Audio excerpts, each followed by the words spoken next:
nervous system. Latest video on human nervous system. Function of each and every part of the brain.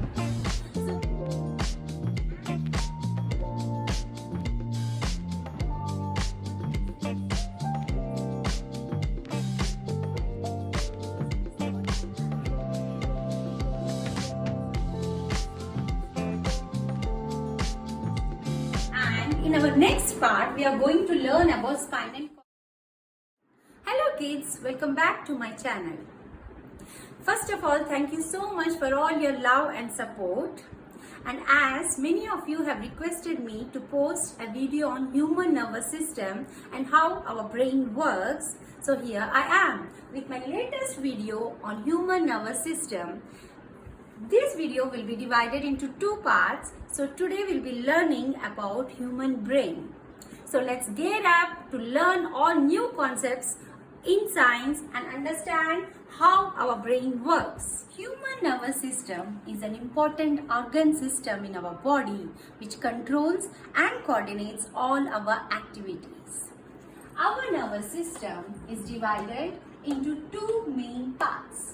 That is central nervous system and peripheral nervous system, which we are going to learn later. Now, to begin with, we'll understand what is central nervous system. Our central nervous system involves our brain and spinal cord. All other nerves which are connected to or which are coming to and from the rest of the body to the brain, and from the brain to the rest of the body to spinal cord, and from spinal cord to the rest of the body, all those nerves will come under peripheral nervous system, which we'll learn later. Today our main focus will be to learn about the structure of human brain. Children, have you ever wondered how our brain works? How our brain interprets this is Doraemon and this is a Spider-Man. So this is what we are going to learn.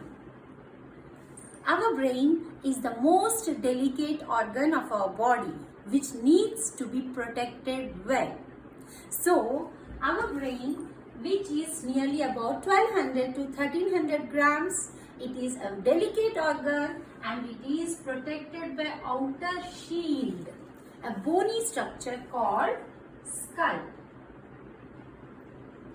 And in between this skull and our brain, there is a fluid which is called as cerebrospinal fluid.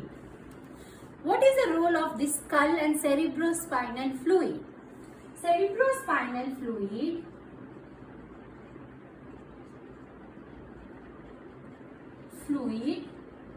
and our skull, these two protect our brain from any kind of shock, jerk, and have you wondered when you fall down from any bicycle or when you bump your head towards the wall, you don't feel, only you feel the pain, but there is not much bump on your head. This is because the cerebrospinal fluid and the skull, they protect you from any kind of shocks, jerks and bumps. So this is very important role of our skull and the fluid which is present between the brain and between the skull, which is called as cerebrospinal fluid.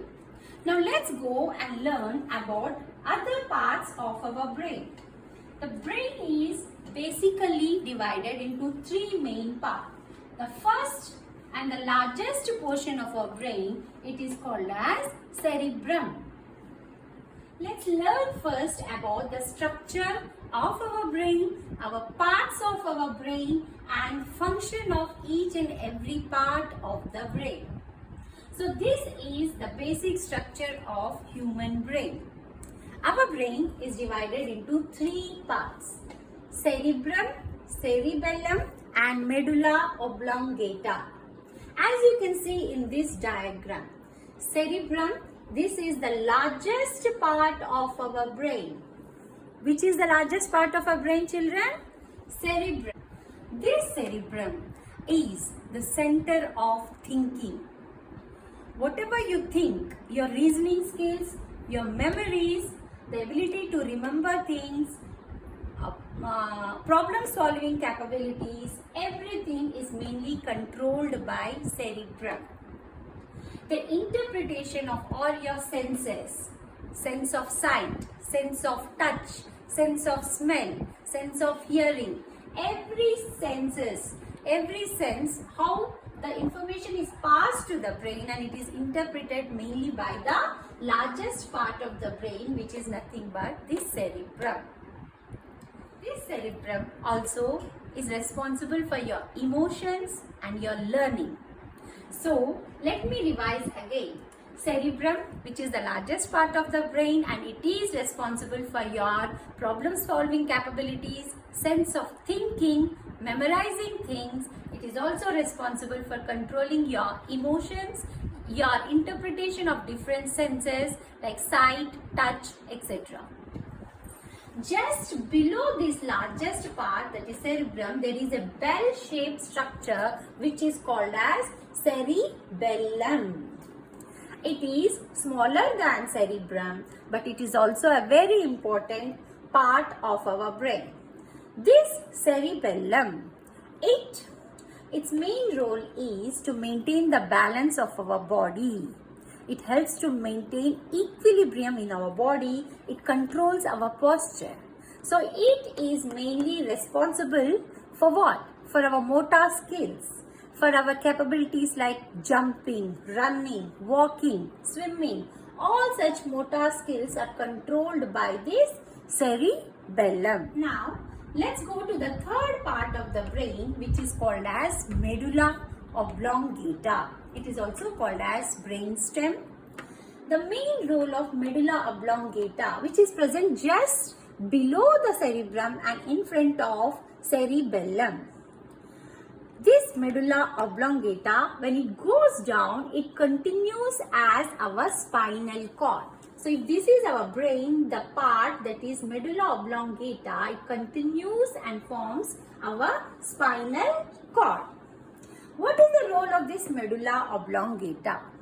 Its role is to control all our involuntary actions like heartbeat, digestion, breathing, respiration, excretion. All involuntary actions which are not under our control are mainly taken care of or controlled by medulla oblongata. Clear, children? So let's see the parts of the brain once again. The largest part of the brain, which is called as cerebrum. Below cerebrum, there is, by the side of the cerebrum, there is cerebellum, which is a bell-shaped structure, and the last stem-like structure, it is called as medulla oblongata, which continues down as spinal cord. Functions. Cerebrum is the center of our thinking. All our capabilities, our problem solving skills, memorizing skills are all decided and controlled by this cerebrum. One more point, this cerebrum, it is the largest part and it has many ridges and folds. You can see here, you can compare this part cerebrum with a small walnut. If you open the walnut inside portion, you can see ridges and folds, the same pattern you can see in your brain. And our brain, our cerebrum is divided into two halves on both the sides of our head. Left side and right side. Right part of the cerebrum we called as right cerebral hemisphere. And left side it is called as left cerebral hemisphere. So each part it is called as hemisphere. Okay, so this is one side, so we can consider it one hemisphere. The other side there will be the second hemisphere. So left side left hemisphere, right side right hemisphere. Now the continuation of this cerebrum helps in thinking, memorizing. Also it controls your emotions and learning skills. This is the role of cerebrum. Let's go to cerebellum. What is the role of cerebellum? Cerebellum helps to maintain the balance in your body. So body balance. Your posture is mainly maintained by cerebellum. And the third one, it is medulla. The role of medulla is to control all your involuntary actions like heartbeat,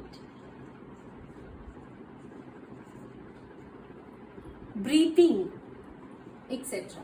Involuntary actions which are not under your control, they are all carried out by medulla oblongata. So the three parts of our brain are cerebrum, cerebellum and medulla oblongata. Now let's learn how our brain works. Suppose if I hold this pen in my hand. Now the sensory receptors or the sensory nerves which are present on my fingers, they carry the signals or the information to our brain. So brain collects these signals. In the step 2, brain makes sense out of the signals or the information which it has received through the signals, and then in step 3, it decides what to do. Finally, in step 4, it sends signals to the muscles of my hand or my finger to act that this is the pen and you need to write. So finally, the signals are sent to the muscles to act. So this is how our brain works. It collects the signals from a particular sense organ, makes the sense, interprets and then decides what to do and sends back the signals to the muscles where to act.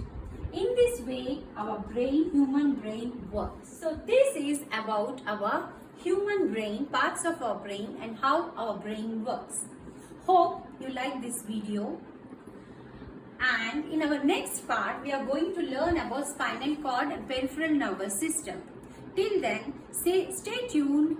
Please like, share and subscribe. And my special shout out to Mr. Mallesham Raju.